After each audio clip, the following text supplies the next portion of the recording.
కేవలం కార్పొరేట్ల కడుపు నింపడమే గుజరాత్ మోడల్ని బీఆర్ఎస్ కిసాన్ సెల్ అధ్యక్షుడు గుర్నామ్ సింగ్ చదూని మండిపడ్డారు. దేశ సంపదను అనుకూలమైన వారికే బీజేపీ దోచిపెడుతోందని విమర్శించారు. తెలంగాణ మోడల్ దేశానికి ఆదర్శంగా నిలుస్తోందన్నారు. రైతును కడుపున పెట్టుకుని సీఎం కేసీఆర్ చూస్తున్నారని, వారి కోసం రైతు బంధు, రైతు బీమా, వ్యవసాయానికి ఉచితంగా 24 గంటల పాటు కరెంట్ ఇస్తున్న ఏకైక రాష్ట్రం తెలంగాణ మాత్రమేనన్నారు. అందుకే కేసీఆర్ లాంటి నేత దేశ రాజకీయాలకు అవసరమన్నారు.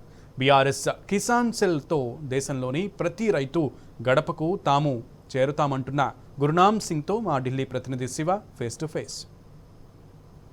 ఉజ్వల భారతావని దిశగా బీఆర్ఎస్ పార్టీ దేశ రాజకీయాల్లో అడుగుపెట్టింది. ముఖ్యమంత్రి కేసీఆర్ సారథ్యంలో తెలంగాణ రాష్ట్రంలో అన్ని వర్గాలకు జరిగినటువంటి అభివృద్ధి సంక్షేమ పథకాలు మొత్తం దేశవ్యాప్తంగా అమలు చేయాలని పెద్ద ఎత్తున డిమాండ్ కూడా వస్తున్నటువంటి సందర్భాన్ని కూడా మనం చూస్తున్నాం. 2 రోజుల క్రితమే దేశ రాజధాని ఢిల్లీలో భారత రాష్ట్ర సమితి కేంద్ర కార్యాలయాన్ని అధినేత ముఖ్యమంత్రి కేసీఆర్ ప్రారంభించడం జరిగింది. త్వరలోనే దేశ రాజకీయాల్లో ఒక గుణాత్మకమైన మార్పు దిశగా ఈ ప్రయాణం కొనసాగుతుందని కూడా చెప్తా ఉన్నారు. అయితే ఇదే అంశానికి సంబంధించి మనతో పాటు మాట్లాడడానికి ఇటీవలే భారత రాష్ట్ర సమితి కిసాన్ సెల్ అధ్యక్షునిగా నియామకమైనటువంటి గుర్నామ్ సింగ్ చడూని గారు మనతో పాటు ఉన్నారు. ఆయన అడిగి మరిన్ని వివరాలు తెలుసుకుందాం. नमस्कार सर, अभी 75 ईयर्स हो गए आज़ादी होने के बाद, अभी किसान का हालत क्या है देश में? देखिए, अगर हम आज़ादी के पहले की हालत लगाएं तो उस वक्त देश की जीडीपी में किसान का जो हिस्सा था वो करीब 60% था, लेकिन आज देश की जीडीपी में किसान का हिस्सा 14% रह गया है। दूसरा आंकड़ा मैं आपके सामने ये रखना चाहूँगा कि उस वक्त कोई किसान कर्जे में सुसाइड नहीं करता था। आज हर आधे घंटे में एक किसान सुसाइड कर रहा है। और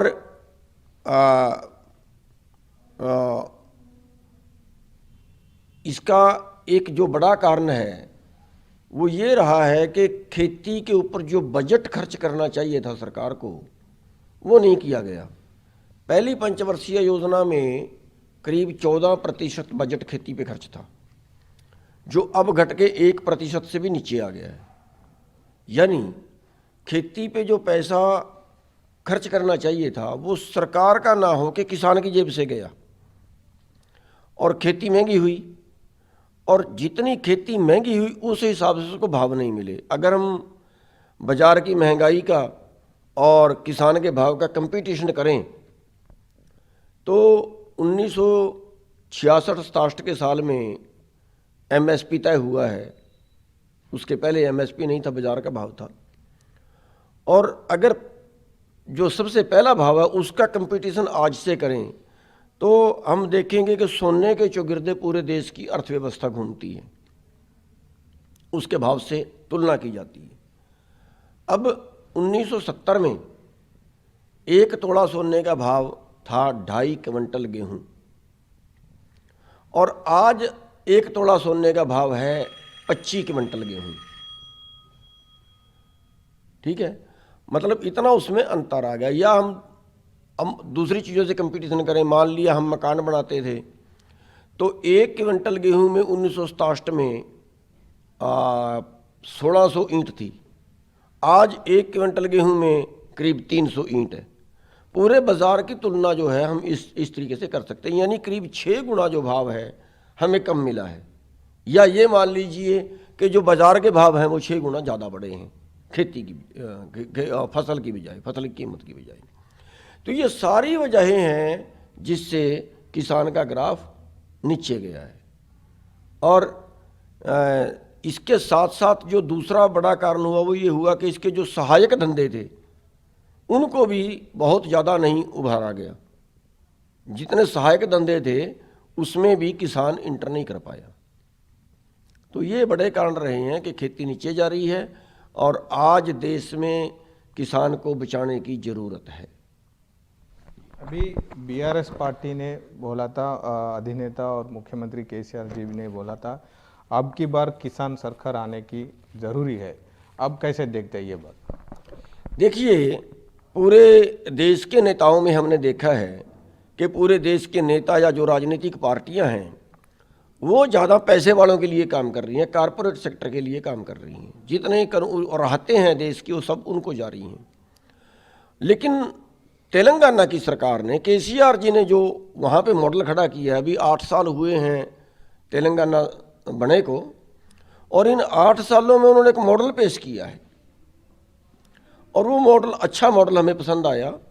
जैसे 10,000 रुपये प्रति एकड़ हर किसान को 1 साल में राहत दी जाती है, सब्सिडी कह लीजिए उसको, चाहे उसको ग्रांट कह लीजिए, और वो सीधी उसके खाते में आती है, बीच में भ्रष्टाचार कोई नहीं है।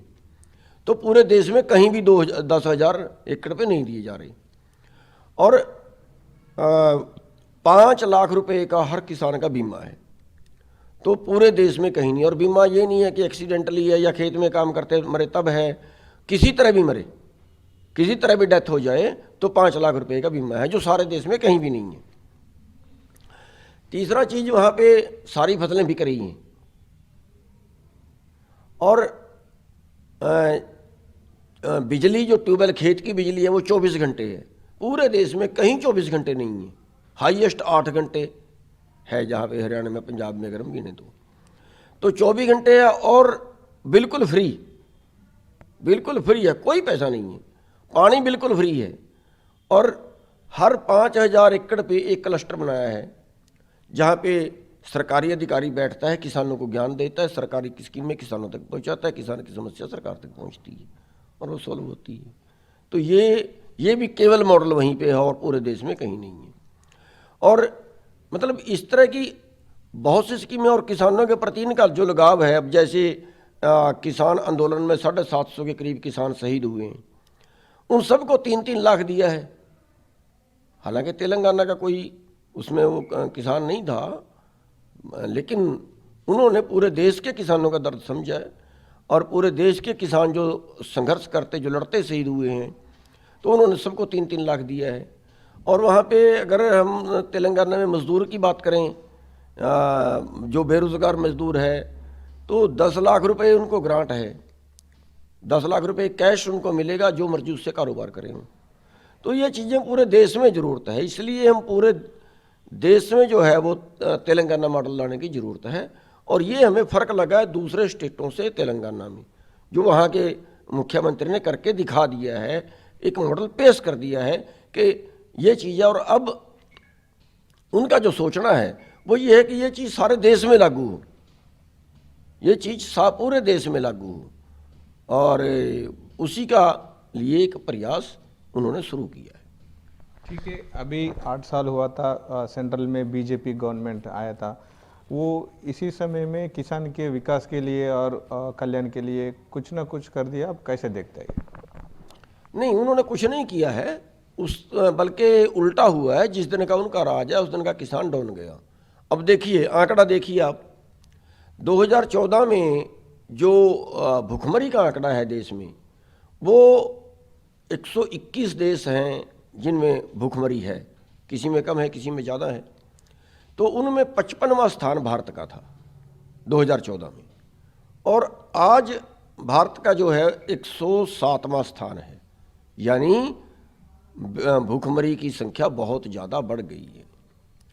दूसरी तरफ अगर हम देखें कि जो किसान की आमदन है, वो जो इन्होंने कहा था 2022 में दोगुनी कर देंगे, वो तो और नीचे चली गई परसेंटेज के हिसाब से हम अगर देखें तो। यानी परसेंटेज का मेरा मतलब ये है कि मान लिया एक फसल का हमें 100 रुपये मिलता था 2014 में, अगर आज उसका 130 मिला तो उसका ये नहीं है कि वो 30% बढ़ गया, ये नहीं है। जो हम अपनी फसल से माल खरीदते थे वो 150 का 200 का हो गया, यानी उल्टा उसकी कीमत कम हुई। 2014 में हम अपना गेहूं बेच के या ABC कोई फसल बेच के जितना माल खरीदते थे, आज उतना नहीं आता। आज उससे ज़्यादा गेहूं हमें बेचनी पड़ेगी, उससे ज़्यादा अनाज हमें बेचना पड़ेगा उतना ही माल खरीदने के लिए। तो इसलिए किसान का ग्राफ जो है वो डाउन गया है। और आज किसान की हालत ये है कि अपना देश छोड़ के, हमारी जो युवा पीढ़ी है अपना देश छोड़ के आज बाहर को भाग रहे हैं और यहाँ मतलब इतना अपने आप को महसूस करते हैं कि यहाँ हम कैसे अपनी ज़िंदगी गुजार नहीं पाएंगे, देश को छोड़ के जा रहे हैं।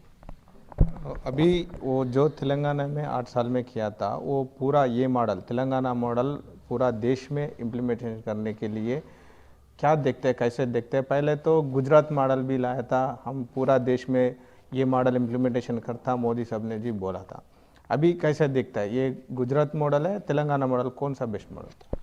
देखिए, जो गुजरात मॉडल उन्होंने वो किया है, जिसका ढंढोरा पीटा गया, मशहूरी की गई, अब उस गुजरात मॉडल तो फिर ये आया हमारे सामने कि भी देश की सारी संपत्ति कारपोरेट को बेच दो। ये गुजरात मॉडल है। हवाई अड्डे बेच दिए, ट्रेनें बेच दी और बंदरगाहें बेच दी, कंपनियां बेच दी, बैंक बेच दिए, जो भी मिला सो बेच रहे हैं। ये है गुजरात मॉडल। और जो तेलंगाना मॉडल है वो है कि किसान, एक भी सुसाइड नहीं है तेलंगाना में, किसान की एक भी आत्महत्या कर्जे में दब के नहीं है तेलंगाना में। पूरे देश में बाकी जगह है लेकिन तेलंगाना में नहीं है। और तेलंगाना मॉडल जो है वो ये है कि किसान को जिंदा रखने के लिए, मजदूर को जिंदा रखने के लिए जो भी देना पड़े और उनको अपना कारोबार चलाने के लिए जो भी सुविधा चाहिए वो सारी दे दी जाए। ये तेलंगाना मॉडल है। तो अब ये देश की जनता देखेगी कि उनके सामने गुजरात मॉडल ठीक है कि उनके सामने तेलंगाना मॉडल ठीक है। जो पूंजीपति लोग हैं वो गुजरात मॉडल को पसंद करते हैं, लेकिन जो देश की जनता है उसको गुजरात मॉडल ने बर्बाद कर दिया है। आप देखिए देश का सारा कारोबार और बाजार वालों का हाल देखिए। आज बाजार में ग्राहक नहीं है तो वो बाजार वालों का सारा कारोबार भी बड़ी कंपनियों के पास गया और जो देश की प्रॉपर्टी है वो भी सारी बड़ी कंपनियों के पास गई। और जहाँ तक देश का पैसा है अभी वो भी सारा बड़ी कंपनियों को गया। अब आप देखें कि आज 15 लाख करोड़ यानी देश के सारे किसानों के कृषि कर्जे से 2 गुना बड़ी कंपनियों का, बड़े कारपोरेट घरानों का माफ़ कर दिया, बट्टे खाते में डाल दिया, जो वसूला नहीं जा सकता।